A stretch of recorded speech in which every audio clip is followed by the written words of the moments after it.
Bien, entonces recordemos lo siguiente. Recordemos que habíamos usado esta notación que era el grupo, el grupo entre dos corchetes para denotar al subgrupo conmutador. Al subgrupo conmutador de G. ¿Sí?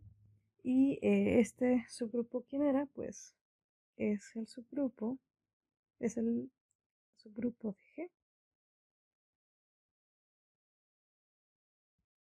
generado por todos los conmutadores que habíamos usado esta notación, que por definición era hacer esta operación entre A y B, donde A y B eran elementos en G. Bien, entonces con esta definición tenemos el siguiente resultado, sea G un P grupo finito, vamos a pedir que sea no abeliano y tal que su cardinalidad es justo P al cubo. Entonces, tenemos que, en este caso, el subgrupo conmutador coincide con el centro y además es isomorfo a ZP. Muy bien, entonces vamos a ver la prueba. Para la prueba teníamos un resultado, ¿no? Habíamos visto que si G es un P grupo finito, ¿sí? Tenemos que el centro, bueno, un P grupo finito tal que sea no trivial, entonces el centro es no trivial, ¿no? Aquí tenemos que G, pues es un P grupo finito y su cardinalidad pues es P al cubo, que es mayor estricto que 1, entonces no puede ser trivial. Se sigue por ese resultado anterior que el centro tiene que ser no trivial. Muy bien. Ahora, como no es trivial y como también tenemos que el orden, la cardinalidad de G es P al cubo,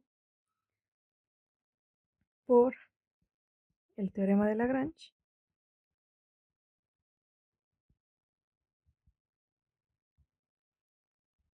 tenemos dos opciones, que la cardinalidad del centro sea justo P, o bien que la cardinalidad sea P cuadrada. Ajá. ¿Sí? Y esto, pues G no es abeliano. ¿Sí? No puede ser, por ejemplo, ya habíamos visto que no es trivial, ¿no? Entonces tiene opción de ser de cardinalidad P, P cuadrado, P cúbica, pero no puede ser P cúbica, ya que tenemos que G es distinto de su centro, ¿no? ¿Sí? Porque si esto pasara, si fuera P cúbica tendría que ser igual y estaríamos diciendo que G es abeliano. ¿Por qué? Porque coincide con su centro. Ok, entonces tenemos todo esto y solo tenemos estas dos opciones para el centro. Por un resultado anterior,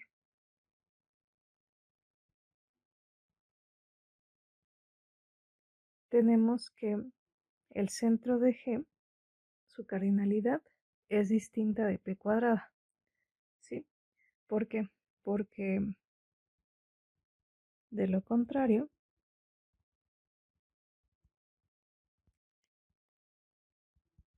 si consideráramos el grupo cociente, que es este, su cardinalidad sería esta cardinalidad sobre la del centro, ¿sí? Recordemos que G es finito, y este de aquí sería P, ¿no? Entonces, esto que implica que este cociente, ¿sí? Es cíclico, y por un resultado anterior vimos que si este cociente era cíclico, implicaba que G es abeliano, y eso era una contradicción. Ok, entonces lo que sabemos es que este de aquí, este caso no se puede dar. ¿Sí? Que sea justo igual a p cuadrado. Pues como no se puede dar ese caso, tenemos que la cardinalidad de G, del centro de G, pues tiene que ser P. ¿Esto qué implica?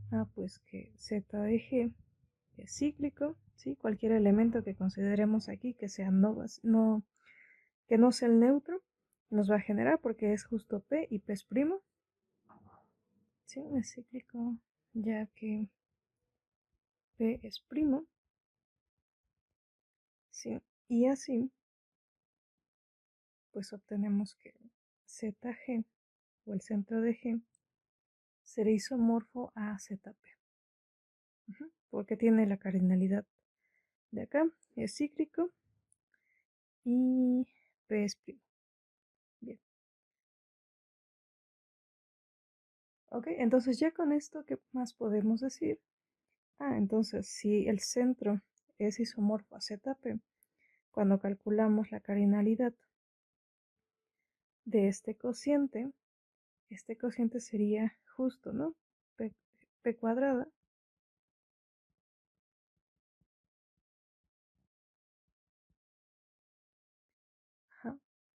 y es un P grupo finito. Sí, y habíamos visto que justo si tenemos un P grupo finito con cardinalidad P cuadrada, entonces el grupo era abeliano.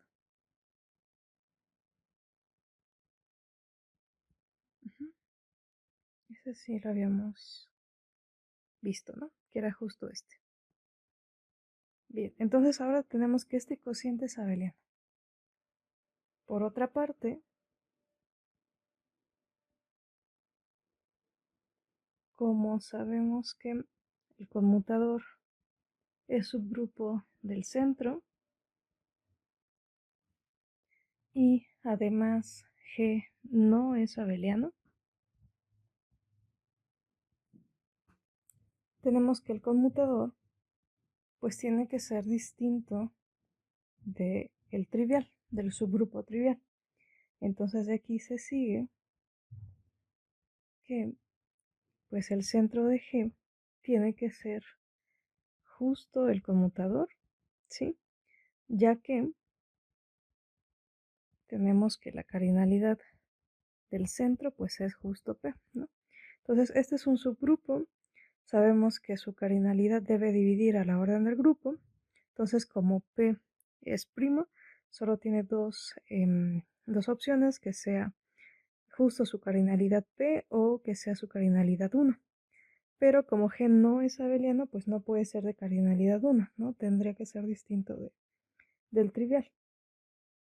Y entonces tendría la misma cardinalidad que ZG y este subgrupo de entonces deben coincidir. Entonces de aquí concluimos que el conmutador de G en G pues es igual a el centro de G. Y el centro de G habíamos visto antes que era isomorfo a ZP, como acá. Y aquí terminaría la prueba. Muy bien. Ahora vamos a ver un ejemplo.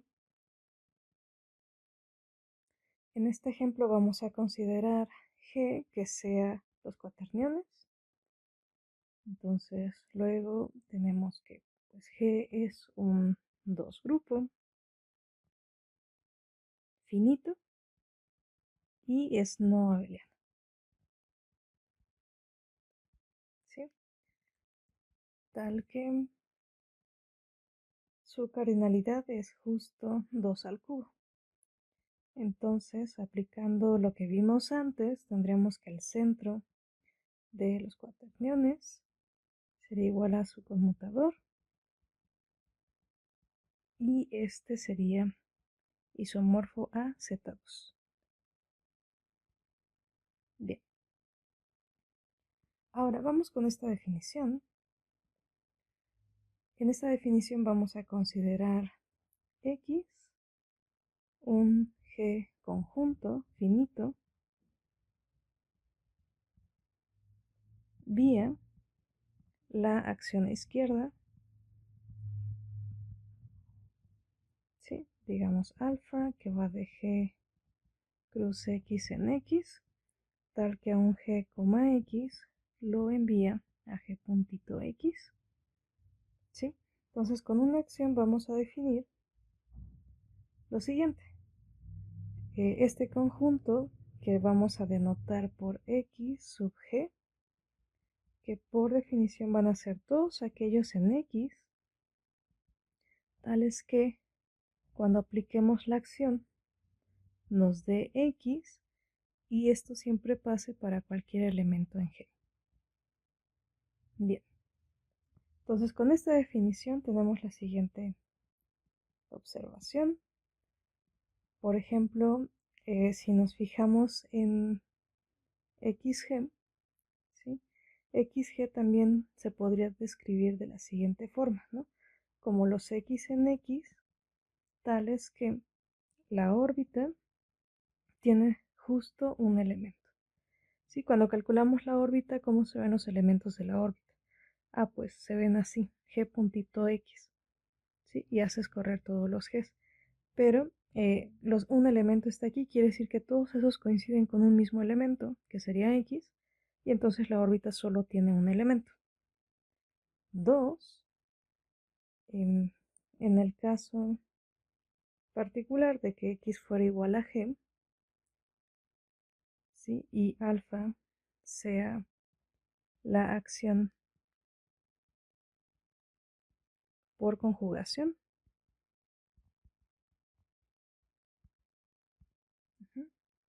¿Y cómo estaba dada? Bueno, G cruz X en X, tal que una parejita se envía a Gx, G inversa, con esta acción.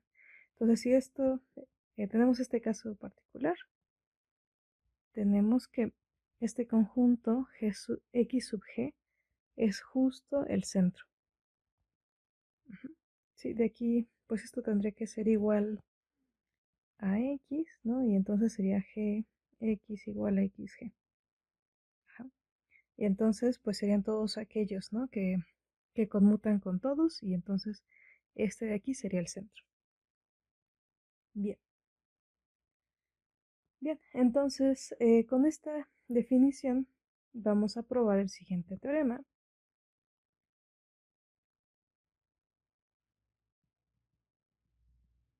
Este teorema nos dice, sean G un P grupo finito y X un G conjunto finito, ¿sí? Vía una acción a izquierda,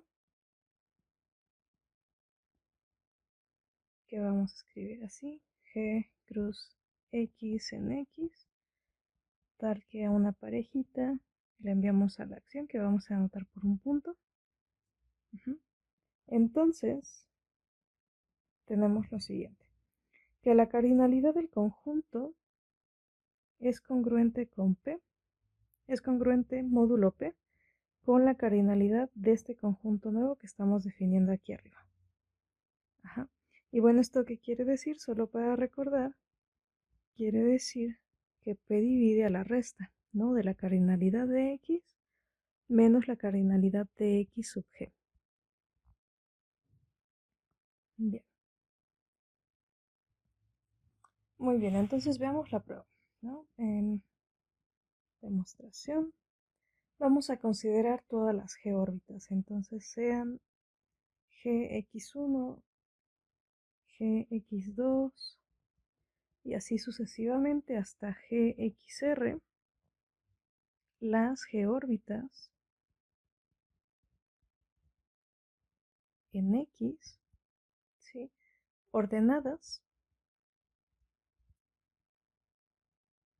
de tal forma que lo veamos así, ¿no? La cardinalidad de la primera órbita es menor o igual que la cardinalidad de la segunda y así sucesivamente hasta la cardinalidad de la última. Muy bien. Y bueno, ¿qué sabíamos de las G-órbitas? Sabíamos que forman una partición. Entonces, como las G-órbitas forman una partición,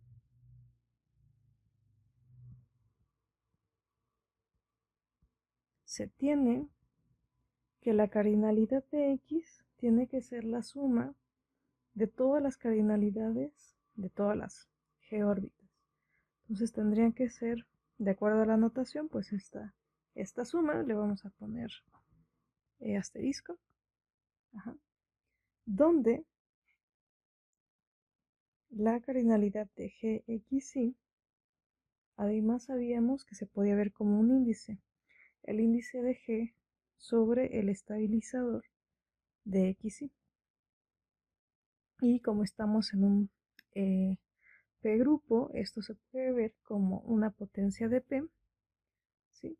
Con cada NI mayor o igual que 0, ¿no? Y esto es para todo I. Bien. Ok, entonces vamos a recordar otra cosita, y es que este G, XG, ya habíamos dado otra descripción, ¿no? Que era los X en X, tales que las órbitas tuvieran solo un elemento. ¿Sí? Lo habíamos visto justo en esta parte. Bueno, teniendo eso,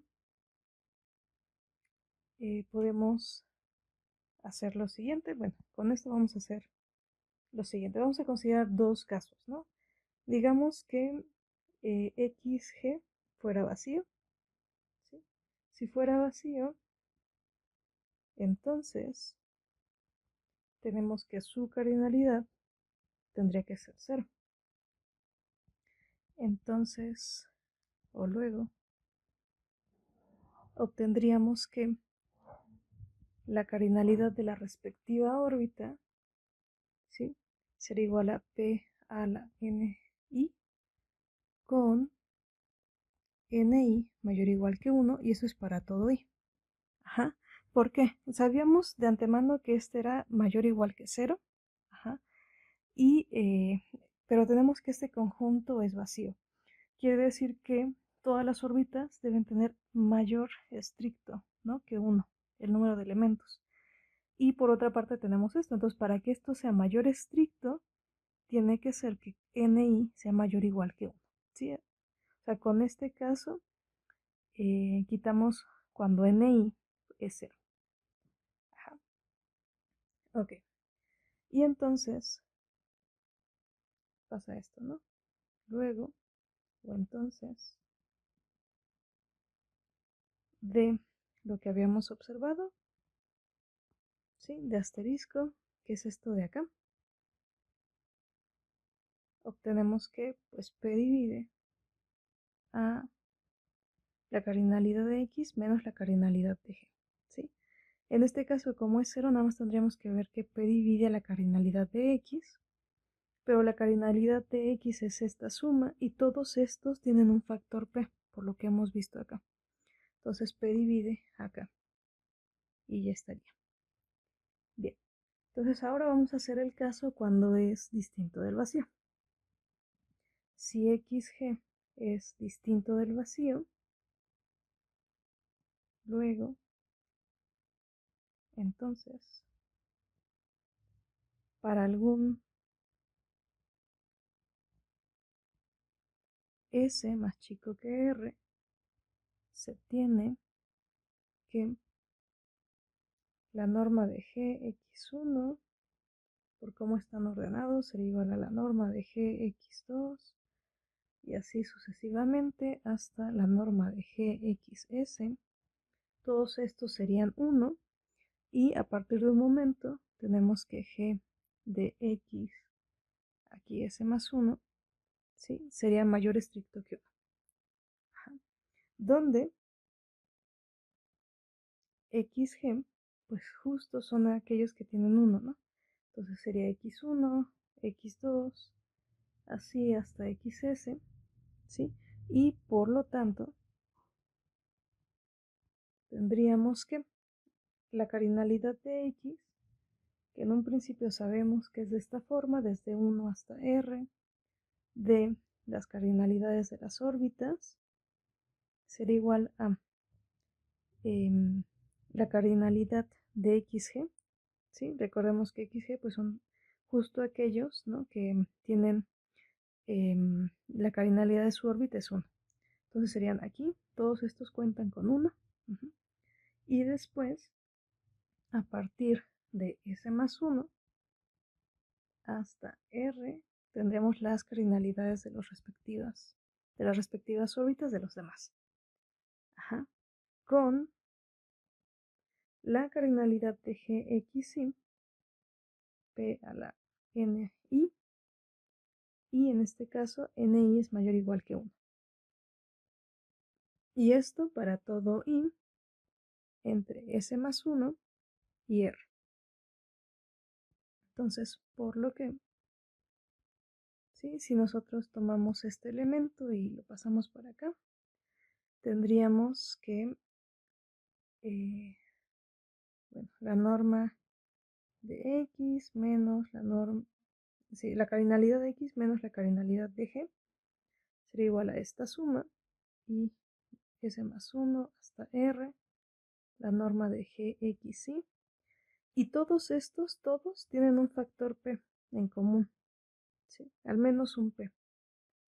Entonces con esto de esta igualdad se sigue pues que P divide a la norma, a la cardinalidad de X menos la cardinalidad de X sub G.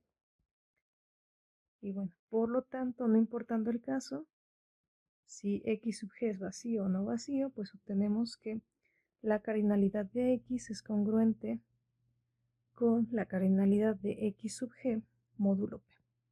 Y aquí terminaremos la prueba. Muy bien, ahora veamos un ejemplo. Y en este ejemplo vamos a considerar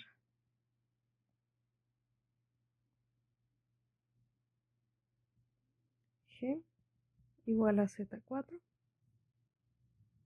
¿sí?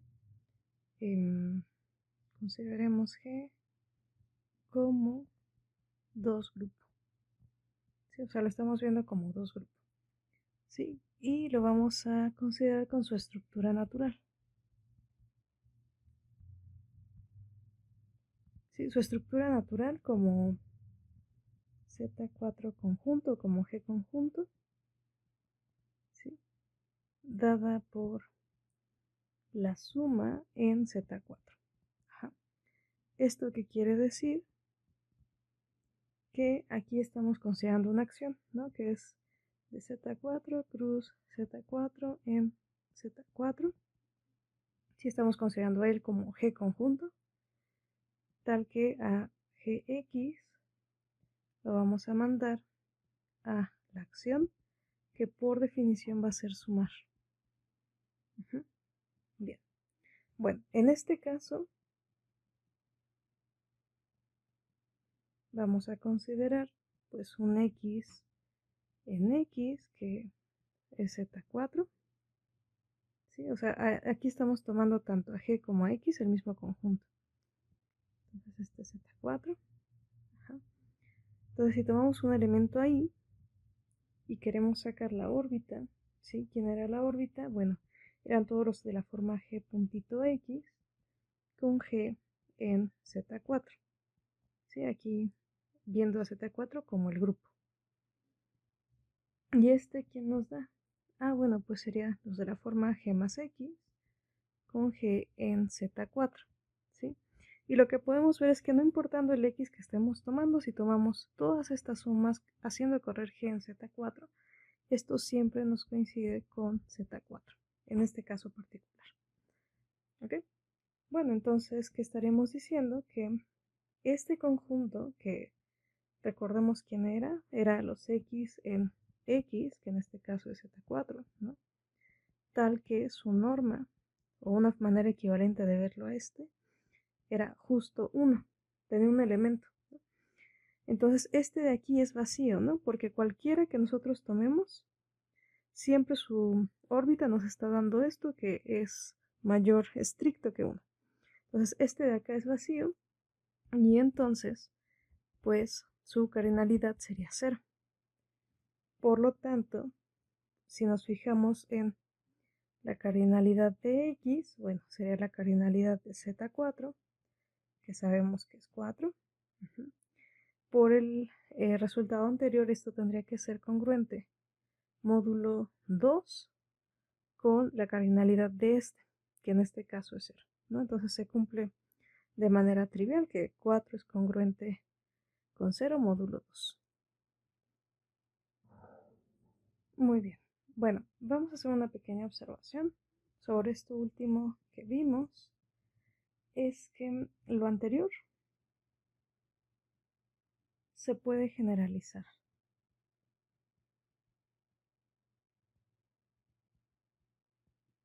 ¿Sí? ¿Y cómo lo vamos a generalizar? ¿No? Vamos a considerar G con mu, su operación binaria, un grupo con, recordemos que mu es una operación binaria que va de G cruz G en G,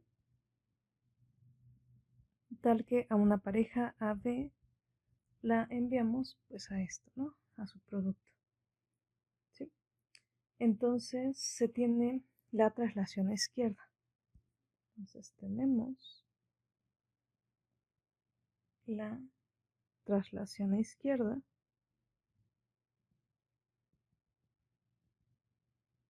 de G en X, que en este caso, de nuevo, el conjunto es el mismo, ¿no? Vamos a considerar el conjunto como el mismo grupo G. Entonces esta traslación, como estaba escrita, bueno, teníamos de G cruz X en X, tal que una pareja G, X, lo enviamos a G puntito X, y esto era aplicar la operación que teníamos de por sí con el elemento de acá a la izquierda. ¿Sí? Esto era la traslación. Ok, entonces como estamos hablando de la traslación, en este caso particular, ¿qué pasa con la órbita de cualquier elemento? ¿Sí? La órbita siempre coincide con todo el conjunto. ¿Sí? Esto justo lo tenemos porque estamos trabajando con la traslación. Entonces, por lo que, por ejemplo, si G es no trivial, entonces esta órbita, su cardinalidad, siempre es mayor o igual que 2, ¿no? Al menos tiene 2 elementos. Y esto obliga a que X sub G, como lo estábamos definiendo, pues siempre sea vacío. Y justo es lo que hacemos en este ejemplo, ¿no? Aquí la acción la estamos considerando así, con G a la izquierda, ¿sí? Entonces esta acción es la de traslación. Por eso las órbitas pues nos dan todo, ajá, y por eso este conjunto pues nos da vacío. Muy bien, ahora vamos a ver el siguiente corolario. Este corolario nos dice sea G un grupo finito y vamos a tomar H un P subgrupo de G. ¿Sí? Entonces pasa lo siguiente. Si tomamos el índice del normalizador de H en H, este índice es congruente con el índice de G en H módulo P. Bien, entonces vamos a ver la prueba. Demostración. Vamos a considerar X, que por definición va a ser el conjunto de clases izquierdas de G en H. ¿Sí? Este, pues no estamos diciendo que sea normal ni nada, solo vamos a tomar las clases izquierdas. Entonces sea X el conjunto de clases laterales de H, izquierdas de H.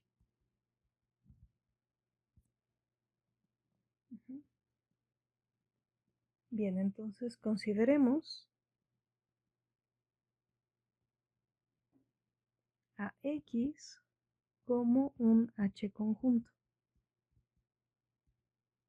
¿sí? Vía la acción por traslación.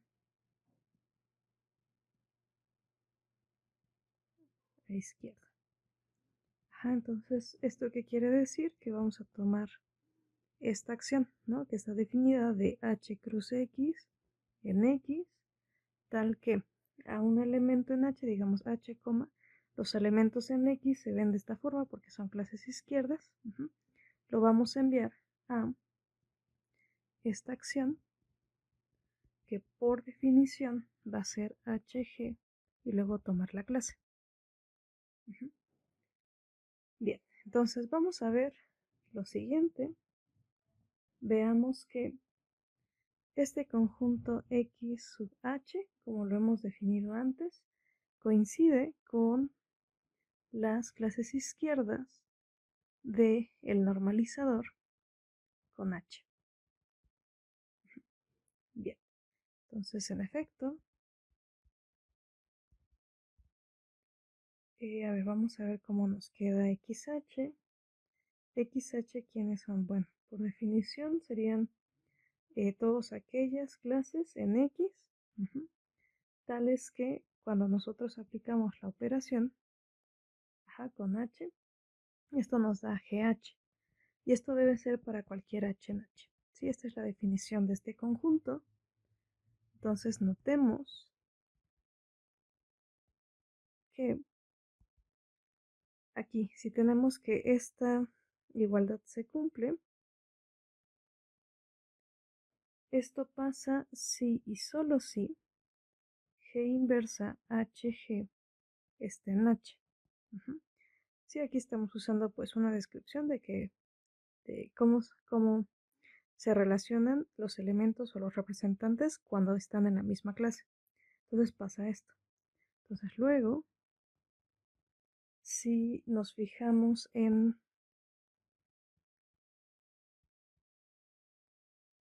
xh,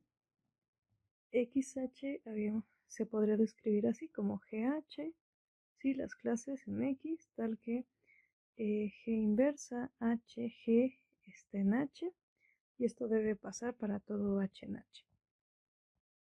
Y bueno, este de acá, como debe pasar para todo h en h, pues serían aquellas clases tales que g inversa, aquí ponemos h, pero el subgrupo, seguido de g nos da h.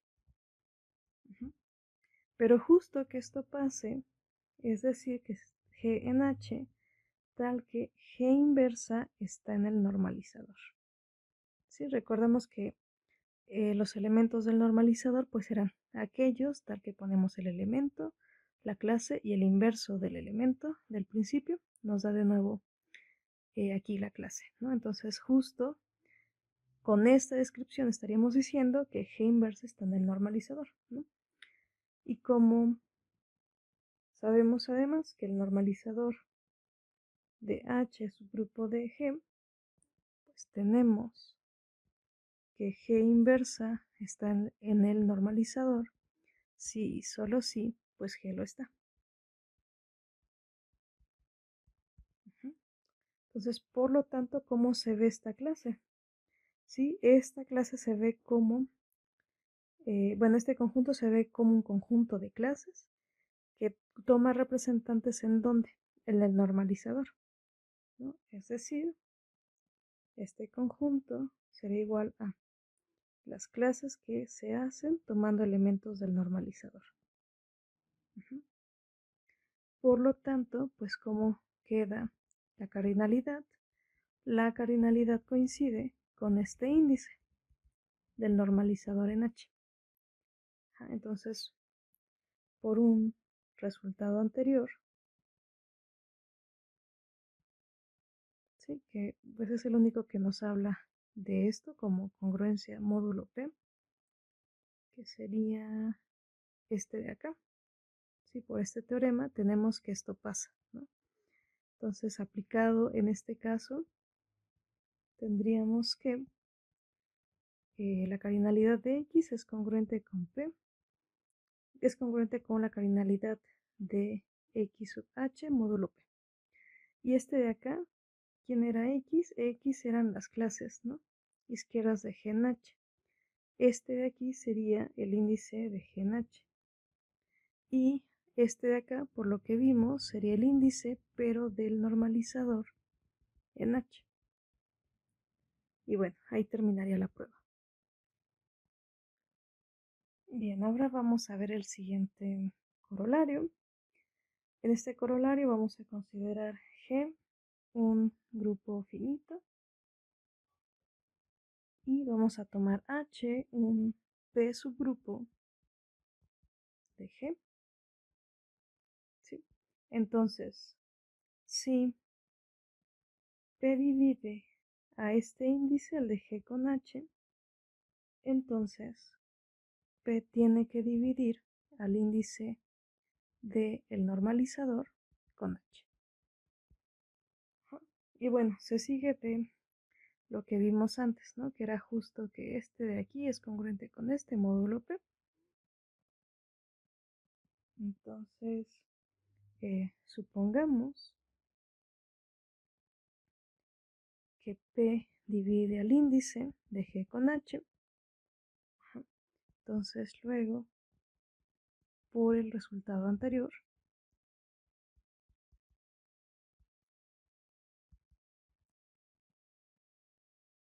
tenemos que este índice es congruente con este otro índice, ¿sí? Módulo P, ¿no? Pero como P divide el índice de la izquierda, este de acá es congruente con 0. Entonces, ¿qué nos está diciendo? Que el índice de la derecha es congruente con 0 módulo P. ¿Y eso cuándo pasa? Ah, pues cuando P divide a dicho índice. Entonces obtenemos esto de acá. Y aquí terminaríamos la prueba. Bien. Ahora vamos a ver otro corolario. En este corolario vamos a considerar G, o sea, G, un P grupo finito, ¿sí? Entonces, si H es un subgrupo de G, pero es un subgrupo propio, entonces H es un subgrupo también propio del normalizador. Bien, entonces vamos a ver la prueba. Vamos a considerar H subgrupo propio de G. ¿Sí? Entonces, como G es un P grupo finito, tenemos que la cardinalidad de G pues tiene que ser una potencia de P. ¿Sí? Y esto para algún n en Z más. Bien, muy bien. Bueno, aquí podría ser también 0, entonces lo vamos a poner así, n en los naturales. Ok, ahora bien, tenemos por el teorema de Lagrange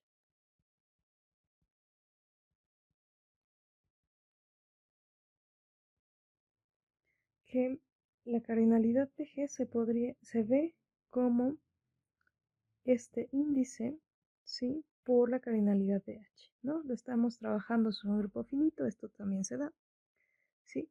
Pero aquí tenemos que H es un subgrupo propio de G.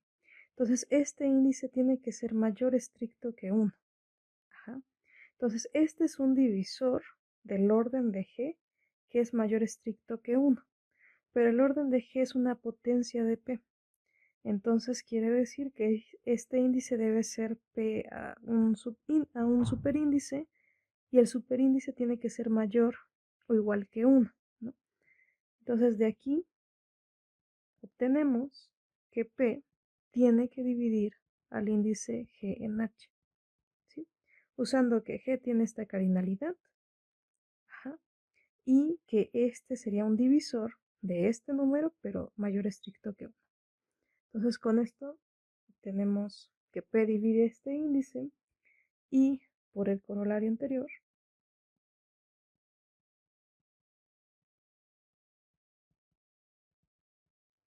tendríamos además, como consecuencia de lo anterior, que P divide al otro índice, al del normalizador de H en H. Entonces, por el corolario anterior, P divide al índice del normalizador de H en H.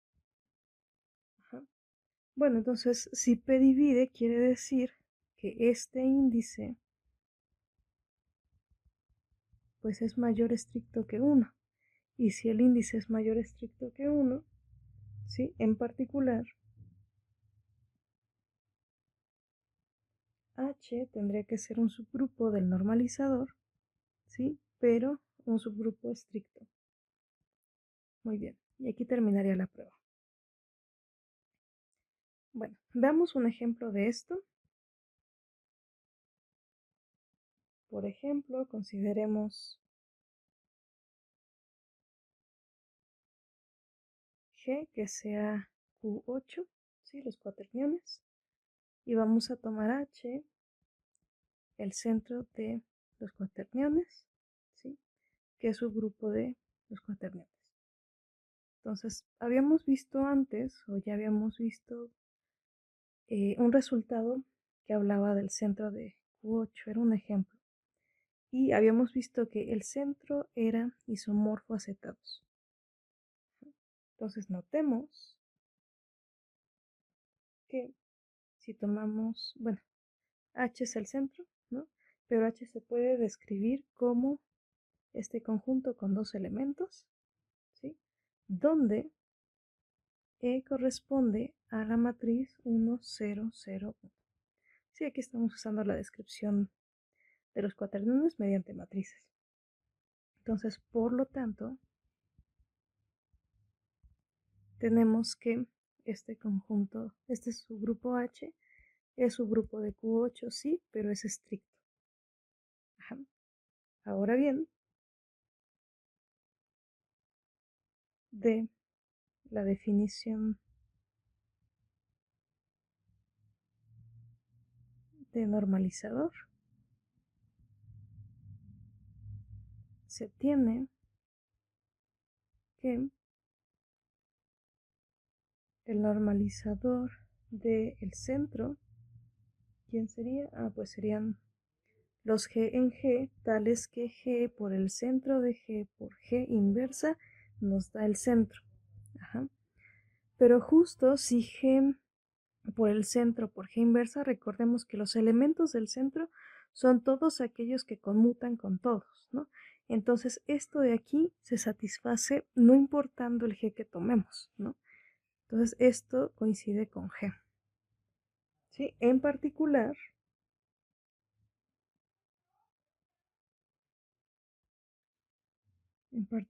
tendríamos que el normalizador, ¿sí? De H, pues sería todo el grupo, ¿no? Que sería Q8. Sí, recordemos que H es el centro también. Entonces sería Q8 y por lo tanto H pues es un subgrupo propio del normalizador. Y aquí terminaría el ejemplo. Muy bien, entonces ahora veamos la siguiente definición. Esta definición nos dice sea G un grupo, decimos que un subgrupo M de G es maximal si M es distinto de G y no existen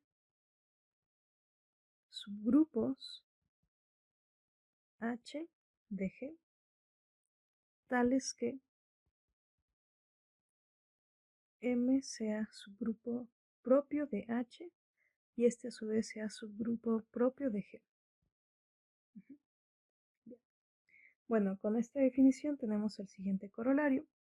Este corolario nos dice sean G un P grupo finito y M un subgrupo maximal de G. Entonces, tenemos que M es normal en G y además el cociente, ¿sí? Este de aquí, es isomorfo a ZP. Muy bien, entonces aquí también hay algunas cosas que aclarar, ¿no? Porque, por ejemplo, ¿por qué tenemos que M es normal en G? ¿Ok? Y eso lo vamos a ver en la prueba. Entonces, demostración. Dado que M es subgrupo de G, pero es subgrupo estricto, ¿sí? Propio, tenemos por el corolario anterior que M es subgrupo del normalizador, ¿no? Que tomamos con de G y de M. Ajá. Y como M es maximal, ¿sí? Se sigue que este normalizador pues tiene que coincidir con todo G, ¿no? Y tomando la definición de normalizador, ¿sí? Si todo el normalizador del subgrupo coincide con G, esto es equivalente a que M sea normal en G, ¿sí? Se sigue de la definición de normalizador. Bien, ahora, por otro lado,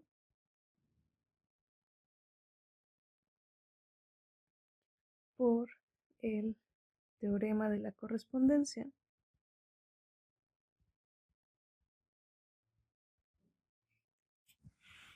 se tiene que este cociente G en M es simple. Sí. ¿Y esto por qué? Porque M es subgrupo maximal. Sí, eso también se puede checar porque, por ejemplo, si tenemos H con M, ajá, este es un subgrupo, ¿no? De G con M, sí, por el teorema de la correspondencia sabemos que esto nos implica que este H queda intermedio, ¿no? Entre M y G, pero M es maximal, quiere decir que aquí no puede haber un H propio, ¿no? Entonces aquí pues nos restringe mucho la cantidad de subgrupos que podemos tener. ¿Sí? Solo puede ser pues el trivial de M con M o el de G con M. Por eso este de acá es simple. Ajá. Entonces con esto, luego este cociente, este grupo cociente es un P grupo simple. ¿Sí? Eso lo tenemos porque G lo es. Y además es finito. Ajá. Entonces habíamos visto que si teníamos un P grupo simple y finito, por lo tanto, por un resultado anterior,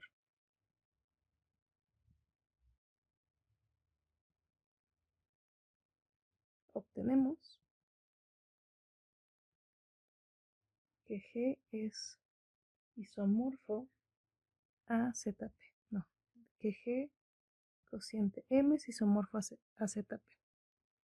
Sí, eso era lo que nos decía el resultado anterior, que si tienes un grupo, P grupo, simple y finito, entonces el grupo es isomorfo a ZP. Y aquí se lo estamos aplicando a este, ¿no? Y bueno, aquí terminaría la prueba.